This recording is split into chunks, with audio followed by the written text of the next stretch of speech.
you get caught between the moon and New York City. The best that you can do. The best that you can do. The best that you can do is fall in love. There is a romanticism to New York City, is there not? I mean, look, we lose it. By the way, Boy from Oz is that opening there. We lose it when we talk about the political scene. We lose it when we talk about our own mayor. But at the end of the day, New York City has still a romantical feel about it. And by the way, that song reminds me of it. But also, the headline I saw on the Daily News, keeping it real with Alexander Garrett, the headline I saw in the Daily News this week, New York City saved my life. Well, that brought me back to the reality that, yes, there is goodness in the city. There's amazingness in the city. And my next guest, he's a CUNY professor at John Jay College of Criminal Justice at the Lloyd Seeley Library, is Jeffrey Kroessler. Jeffrey, thanks for joining me today. It's a pleasure to talk to you, Alex. Now, I'm not sure how many outlets, radio stations, podcasts have reached out to you about this, but I just think your story, and God bless you for surviving that whole, heart attack that you had. But why did New York City save your life? And also, why were you compelled to write this story? I began thinking of what I said in this piece while I was in the cardio unit at Elmhurst Hospital, because it just was nonstop. The quality and the everyday diversity of the staff, and it got me thinking about New Yorkers, and they're all New Yorkers, and they're all working together, and they're all working together for a common purpose. And I couldn't help but admire that. And so that's why I kind of put the piece together. Now, when I say New York City saved my life, on the one hand, it means, yes, the Health and Hospitals Corporation, Elmhurst Hospital of the city of New York, did a great job and saved my life. But when I say New York City saved my life, I mean the people of New York City, because all of those people working in the hospital, from the firemen who arrived in my living room to the EMS team to the cardio doctors and the ER doctors, and finally the person who was, sweeping the floor in my Sure. in my room, all New Yorkers, and by the way, all Americans. So it just made me feel good. Now, by the way, we're talking with Jeffrey Kroessler. He's a professor at CUNY, John Jay College of Criminal Justice. When he says cardio unit, he suffered a heart attack at the end of the long 4th of July holiday in front of his house. And you said in your article within 20 minutes you had help, and then, if I'm not mistaken, you was at what within like a minute and a half, if I'm not mistaken, that the EMS team was there? I'm unloading the car, and it's like, boom. Boom. And I've never felt like this. And when my brother-in-law looked at me, and I'm sitting there, and I'm having trouble taking my watch off, and said, I've never felt like this before. He goes, that's it, 911. And he just gives everything. And I said, okay, Charlie, 911. And it seemed like a minute and a half. The firemen were in my living room so quick. I mean, my wife was parking the car around the corner, and by the time she got back, the fire trucks were in front of the house, and the EMS team was right behind them. So amazing. That kind of efficiency, and when I looked at these individuals standing in my living room, I said, I am in such good hands. And that feeling continued all the way through. I mean, within minutes, they had assessed the situation. Yeah, that's a heart attack. And the EMS crew was taking over. They got me into the truck. My wife's in the ambulance with me. And they said, she's like, we should go to Weill Cornell because that's where he had heart surgery 15 years ago. And they said, let me see, Elmhurst Hospital is 7 minutes away.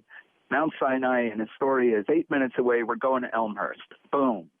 And as soon as we got in the hospital, the doors were swinging open. Like, I wasn't waiting. They weren't checking anything. They just whisked me right in to the first set of ER doctors, and then they whisked me to the next thing. It was like boom, boom. It was like the entire place was welcoming me. You're our guy. We'll take care of you. And all I know is I had complete confidence in everyone who I encountered there, and I just knew that I was in good hands. Now, I tell you, I also brought you on because I feel like you're dispelling a lot of complaints that the people in Queens have, the people in the city have. Oh, everybody's not as attentive enough and all that, but you're dispelling that right here on this podcast. I thank you for that, because there is good in this city. It's not that the good in the city is something, gee, I never noticed that before, or it's unusual. The thing is that it's the bad in the city that's unusual. The good stuff is around us all the time. And it's a city that works. And when I say the city works, I mean that the people of the city of New York work together so well most of the time. And as I said in the article, when there is friction and that friction escalates into violence, and sometimes it's because one person is from one place and another person is from another place, and there's friction and it escalates into violence, we know that we're outraged because that is the exception. That's not the norm in the city. It happens in exceptional circumstances, and, you know, we're human beings. We blow our tops and we lash out, and we don't take that as a norm. No, and we should not, and we should not take that as a norm. And so this happens. How are you feeling, by the way? I am pretty much myself. I am fine, but the reality is that with a heart attack, there is always damage to the heart. And so the question is, how much damage and how permanent? And that's a long-term process to get answers to that. So, you know, my cardiologist was not concerned. She seemed to think there are a lot of good signs here, and we'll not rush anything, and it should be fine. You know, she didn't say it would be fine, but she didn't say, "Oh no," right? You know what I mean? Right. She had a good, a good feeling of positivity about this, that you will get through this. And of course, the thing about Elmhurst Hospital is, I know people that talk about it, they badmouth it, they say it's not good, but clearly you had a very different experience. Well, one of the interesting things is that while I'm in the cardio care unit in my room, and my wife's with me, you know, she's, you know, can't ask me how I am all the time. So she's looking on her phone, and she's looking up Elmhurst Hospital and cardiologist, and she found out that council member Danny Drum of Jackson Heights, Elmhurst, had allocated $4 million to Elmhurst Hospital specifically to upgrade their cardio unit. And I wrote a letter to Danny and said, because I know him, and said, Danny, you know, you may have saved my life, you know, you in the city of New York, because it's just the kind of thing that shows if we target the kind of money that he injected into that one part of Elmhurst Hospital specifically to upgrade that, we can have great quality. But, well, you know, it's interesting. I saw him on Wednesday night at the Queen's Power 100 with City and State New York. I happened to interview him a little bit because he's on the education department of the council as well. So he's doing a lot of things to change the city. Yeah, and I just wanted to thank him for that kind of, you know, let me put it to you this way. $4 million for a cardio unit sure beats dog runs. Yeah, yes, it does. Now, you also mentioned, and you were, you know, brilliant to point out the way that the celebrating diversity and cooperation, you found that experience. I want to play an audio bit from that same event at the Power 100 from new DA Melinda Katz about this diversity that you spoke about. Always about the diversity. Always about the strength of that diversity. I don't care what they say down in Washington. The diversity of this borough is the gift we give the rest of the United States of America. How right is she on that? How right is she on that? What did she say? I couldn't really. That diversity is the gift that Queens gives to America. In other words. Yeah, I mean, for years when I've written about Queens, I've said Queens is the most diverse place on the planet. You know, and I defy anyone to say otherwise. Some people say, "Oh no, Houston." I'm like, you know, Queens is the most diverse place on the planet, and it's remarkable how well it works. You know, do the Hindus hang out with the Muslims? Maybe not. But on the other hand, they're living together.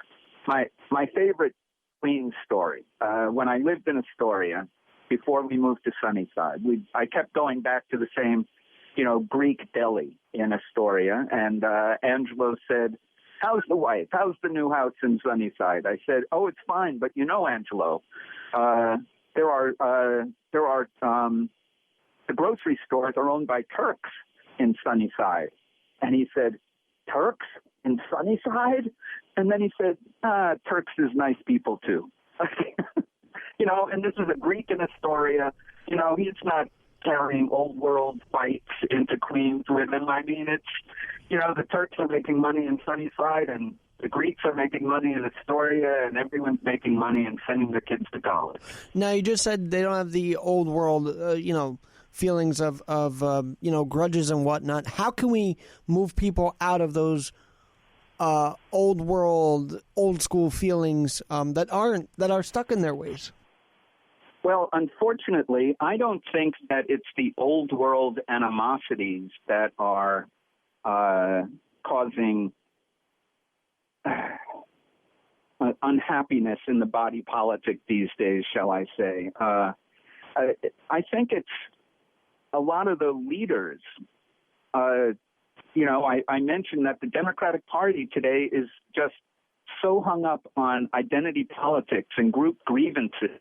And you think of this thinking, why are you trying to divide us? Why are you saying that this group of people has an interest and it's opposed to the interests of those people over there? And I don't know. What's the profit in that? To us and to those watching, there is no profit. They're not winning anything by it. But they seem to think that that's a winning formula. And, you know, I hear people running for office in Queens saying that the elections can't be trusted, saying that the criminal justice system is racist and it's horrible. It's like, I don't know. Like, it's doing a damn good job. It's not picking up people randomly off the street and locking them away for nothing. I mean, right. You know, when things like that happen, we're appalled and we want it to be fixed. So let's go to your work at CUNY with the John Jay College Criminal Justice. What's that atmosphere like? And by the way, how was it returning to work following this whole experience? Well, I'm just going to work. I've gone to work a couple of days, and then I come home and collapse. So I don't have complete stamina yet. But in the next 2 weeks, I'll by the time the semester begins, I should be back at CUNY. CUNY itself is a miracle in terms of the student body. In the library, I have kids working under me in the library, and they're from the Middle East and India and Japan and China and Haiti and St. Lucia, and it's not a question. I have, you know, Dominican kids from the Bronx and Puerto Ricans from Manhattan, and it's not, you know, that's who CUNY is. And if you leave us alone, everyone, you know, we'll do fine. And who would you say should leave you alone? Like what was that directed at? I'm not. You know, one of my colleagues congratulated me on the piece and said, but that was a unnecessary dig at academia, because I said, you know, so much of academia now is systemic racism and, you know, grievance studies, as they say. And I just roll my eyes at this stuff because I'm a New York City historian. I know a lot about the friction and tension that has been in New York City over the centuries. And what we have now is a mature situation where we now have an opportunity for people to, CUNY educates everyone. Come on in. And I love, I've known Matos Rodriguez, Felix, for a long time when he was at Queens College, now working his way as a chancellor. And I think I'm very proud of him for that. Yeah.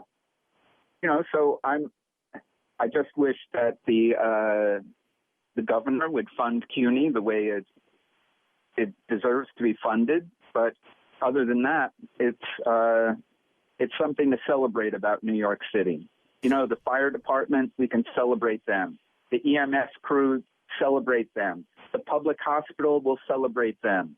The City University of New York will celebrate them because for the most part, it's working and it's serving the people of the city as it's meant to. And the cops of New York, they've been dealing with a lot of stuff as well with the dousings. Yeah, I left out the police because they weren't involved with me at all. But okay, let's thank the NYPD. There you go. Now, you said you're a historian. I looked at your bio. You're a sports historian. So come on, you got to be excited. The Mets and Yankees are lighting it up this summer. If you want to know the honest thing, I have, over the last couple of years, I have not been watching baseball at all. Like maybe one or two games at the end of the season, but not even a whole game. And ever since this happened to me, I've been watching the Yankees. I've been watching the Mets. I'm driving my wife nuts. And you tuned in at the right time, I guess. I know, yeah. It's a pretty remarkable run for those two teams. So I'm looking forward to October. You find that, I don't know. Professor, people were professors. Some of them may not even like sports. So I was like, oh, this guy likes sports. I love it. So do you find that many of your faculty are also sports fans and whatnot? I know you wrote a book on this as well.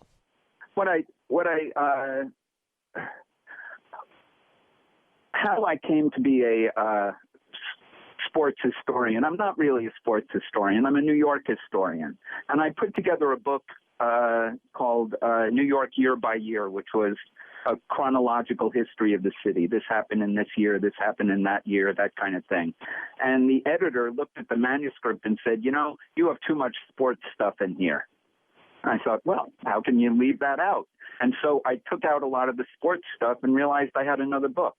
So I created a Greater New York sports chronology with all of the dumb sports facts that you could think of, from the Dutch to Derek Jeter.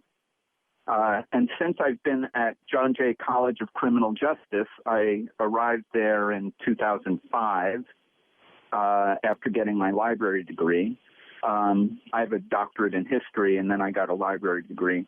Since I'm at a College of Criminal Justice, I began putting together a chronology of crime and policing in New York City. So I have thousands of dumb facts about the criminal justice system and the history of the police and crimes. And the punchline is, you know what? We're really grateful that most criminals are really dumb. Yes, that's actually very true, because they are easily caught and in the dumbest ways, as you say. Yeah, most of them. So I got to ask, because this was a lot of people are comparing this to 42 years ago with the Yankees red hot, the blackouts happening, Son of Sam. What was that whole thing like?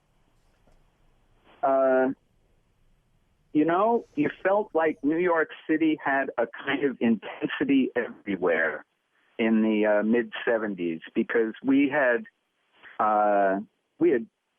just avoided bankruptcy. I mean, the city of New York, for all intents and purposes, was bankrupt. And the state legislature came together, and Governor Carey did, and that gave the city some stability, but it was a city of scarcity. I mean, CUNY wasn't funded, the schools weren't funded, the trains weren't being repaired, there were housing abandonment. In the 1970s, New York City lost 800,000 people. I mean, we've never lost people ever in the city of New York, and we lost, 750,000 people in the 1970s. So the miracle of New York since then is our recovery into the global city that is familiar to everyone today. And I got to ask you this, because your story popped up in the middle of the summer that has had outages, that's had a mayor trying to run for president, that has had a bunch of chaos around it. This one brought a lot of positivity to it. So I guess back in that era, would you say there were some positive stories toward the city, or was it all covered in a negative light? There was a lot of negative press to go around. But on the other hand, there was also a lot of press. I mean, the newspapers covered the city in depth, and now it's a very once over and not very deep. But the thing is that there were so many pundits, some elected officials, Washington, so many people had given up on New York except for the New Yorkers.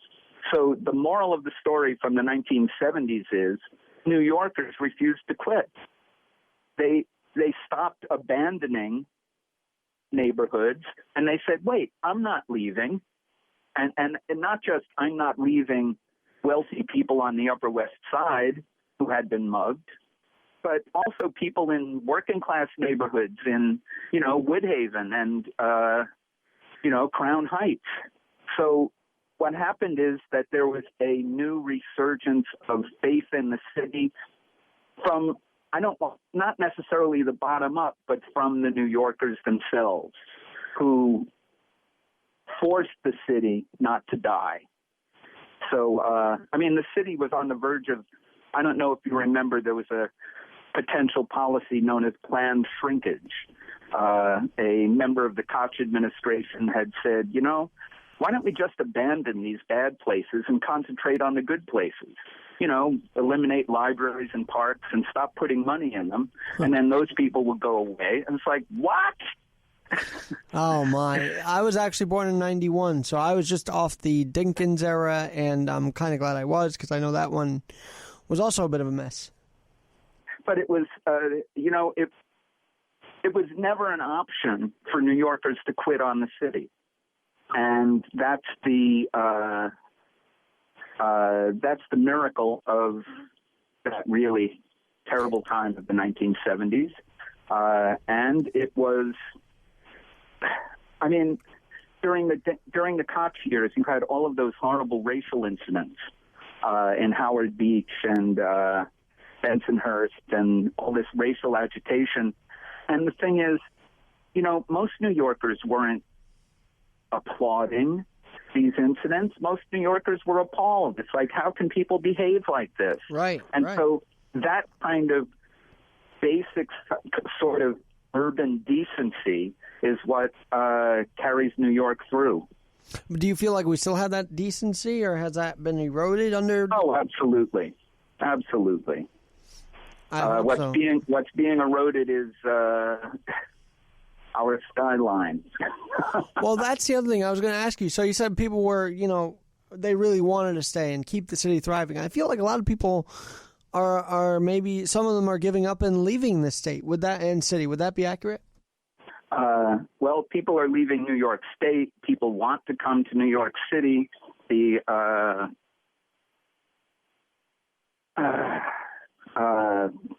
York City has become a very expensive city, and I don't know how we can.